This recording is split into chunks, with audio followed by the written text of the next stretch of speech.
Quand on a commencé à travailler sur le projet de l'humour à tous les temps, ou l'humour et le durable, on a commencé par faire une recherche d'idées. On a travaillé en équipe avec les graffitis circulaires avec lesquels on cherchait nos idées. Et à la fin, chaque équipe réussissait à faire sa synthèse.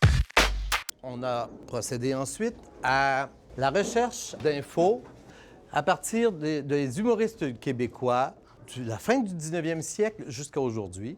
Et avec les outils du web, vous avez réussi à trouver des informations sur les différents humoristes. Et on a réussi à faire les liens entre culture et société. L'humour, c'est un outil vraiment exceptionnel parce que ça permet à toucher à remettre en question parfois des sujets, des phénomènes de société qu'autrement on ne remettrait pas en question. C'est ça un peu qui nous a ouvert un peu sur l'histoire du Québec en même temps que sur la culture. Puis pour ça, c'est vraiment... Je trouve que c'est une bonne façon d'apprendre d'où le Québec vient. J'en ai fait beaucoup des monologues. Est-ce que c'est ce que j'ai fait de mieux dans ma vie? Je suis pas sûr. Je pense que ce que j'ai fait de mieux, c'est 3 belles filles. Avec ma femme, on a fait ça ensemble, on ne savait pas quoi faire un soir, en tout cas. Et puis, aujourd'hui, vous allez rencontrer l'aînée de ces filles-là. L'école de l'humour, ça prend 2 ans, l'École nationale de l'humour. Pour devenir humoriste, pour devenir auteur, ça prend 1 an. Parce que t'es pas obligé d'apprendre à monter sur la scène, juste écrire. Et ça, c'est valide aussi, parce que du monde comme Sébastien Ravary finit en 2010 et il est scripteur numéro 1 pour le show de Patrick Huard maintenant. Alors, ça vaut pas rien d'aller à l'École de l'humour pendant 1 an, même si on veut pas devenir humoriste. Moi, j'ai trouvé ça vraiment super intéressant là, de pouvoir avoir à proximité comme ça un témoignage là, vraiment réel de comment ça se passe dans le métier. Là. C'était vraiment plus vrai que tout ce qu'on peut apprendre autrement. Là.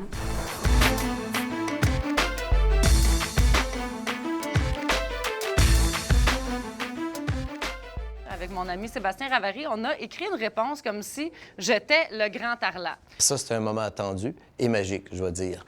Les élèves étaient à l'écoute, ils voulaient voir comment elle avait compris ce monologue-là de son propre père, alors qu'elle était adolescente, et ils avaient envie d'entendre sa réponse.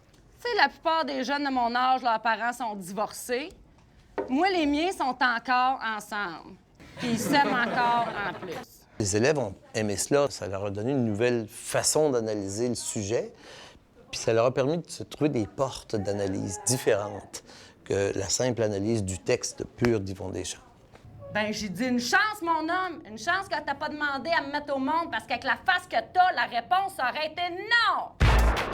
Qu'est-ce que vous diriez à Yvon Deschamps si on vous donnait la chance de lui répondre? Ça va? Dans un premier temps, il faut que vous vous entendiez en équipe sur quelles caractéristiques vous allez travailler. L'aspect psychologique aussi, il y a vraiment beaucoup de choses à dire là-dessus. Là. Beaucoup de choses à y répondre aussi, parce que de toute la façon qu'il limite, c'est surtout sur les aspects psychologiques qui exagèrent. L'aspect dit que l'adolescent grogne, c'est pas tant confirmé que ça. On n'a pas un bagage, on n'a pas un gros bagage, mais c'est sûr et certain qu'on a un plus gros bagage que... Bonjour, je me nomme Auguste Desruisseaux. Je suis âgée de 16 ans. Ben, c'est ça qu'on va faire. On pourrait vraiment prendre quelqu'un, genre, comme une parodie d'un jeune qui parle mal, puis qui fait juste grogner, puis un interprète par-dessus. Au début, il me faisait répéter, semblait mal comprendre mes propos. Et par la suite, plus rien. Je semblais être devenue un animal sauvage. On a utilisé le rap, qui est une poésie utilisée par les jeunes pour s'exprimer, mais on a vraiment rendu ça absurde. Je vous donne le saut parce que je trouve vous abusez. Moi, là, j'ai répondu que pour moi, la vie, c'était comme une pointe de pizza. Mais genre, la croûte, là, c'est comme l'univers. Ouais, je comprends. Tu sais, on avait dit qu'on marcherait avec les perspectives, fait qu'il faudrait qu'on ait... Ça pourrait être la perspective de l'adolescent qui a vraiment une discussion profonde. Là. Puis la mère, elle pense qu'il parle de fleurs, puis de fleurs même d'abeilles, genre, puis je sais pas, là. Faut que ça ait l'air quand même philosophique, mais tu sais, pas trop con pareil, là. Faut genre... Ben oui, il faut que ce soit non, mais con. tu regardes ça philosophique, mais tes métaphores, c'est des métaphores d'un gars de genre de 16 ans. Ouais, c'est dérisoire, mais faut pas que ça soit... C'est dérisoire sans être stupide. Mais Ouais, c'était ça pas... va être trop Tu sais, stupide. c'était semi-songé quand vous parliez de la pizza puis du pepperoni qui trempe dans la sauce. C'était C'était stupide. stupide, puis c'était pas drôle, genre. C'était stupide, puis pas drôle, fait que ça amenait rien. Au début de la semaine dernière, il travaillait encore beaucoup sur le contenant. Qu'est-ce qui est drôle, qu'est-ce qui est moins drôle, comment faire de l'humour. Mais depuis jeudi, ils sont davantage sur le contenu parce qu'ils se sont rendus compte que ça prend un propos, là, hein?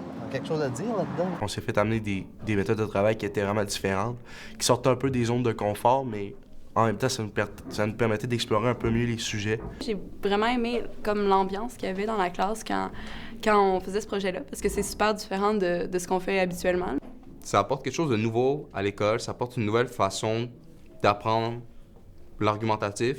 Puis ça, l'espèce de notion de partage, puis de chacun son rôle, ça nous donne l'impression qu'on est vraiment, tu sais, qu'on est une machine qui fonctionne, puis c'est vraiment le fun pour ça. Nous, on va essayer d'exploiter ce fait-là en mettant deux époques différentes, en démontrant que nous autres, aujourd'hui, c'est plus correct, mais ils faisaient pire avant ou ils faisaient la même chose. Puis pour imaginer encore le durable encore plus, on a décidé de faire à la Charlie Chaplin. Ce qui est extraordinaire, c'est qu'ils ont réussi à utiliser des procédés humoristiques pour décider de comment faire leur projet sans s'en rendre compte. En musique, en pastiche, en chanson, en dialogue. Le documentaire, eux, comment ils pensent à leurs choses aussi, ça fait une transposition. Le rap, tout un rapport avec déjà un procédé humoristique. Maintenant, quand je regarde à la télé des humoristes, j'essaie de me dire « Hey, wow, ça, je sais c'est quoi, là, c'est la règle de 3 » ou je suis capable de faire la différence. L'humour pour les élèves, avant ce travail-là, ce n'était que on se bidonne. Et maintenant, ils ont découvert qu'il y avait quelque chose derrière, qu'il y avait du sens derrière tout ça, qu'il y avait des réalités, que ça faisait référence à des faits de société souvent. J'aimerais beaucoup remercier Annie qui nous a permis de vivre cette expérience où on a pu combiner éducation et culture. Ça a été vraiment enrichissant. On va rajouter votre photo à notre endroit du temps, l'humour à tous les temps. Il ne manquait pas d'élèves, hein? Les élèves travaillaient aussi. Ils faisaient ce qu'ils avaient à faire. Ils apprenaient. Alors, je pense que des projets de ce type-là, où on allie école et culture, devraient être beaucoup plus fréquents. C'est vraiment une méthode de travail le fun, c'est dynamique, ça donne le goût d'aller à l'école.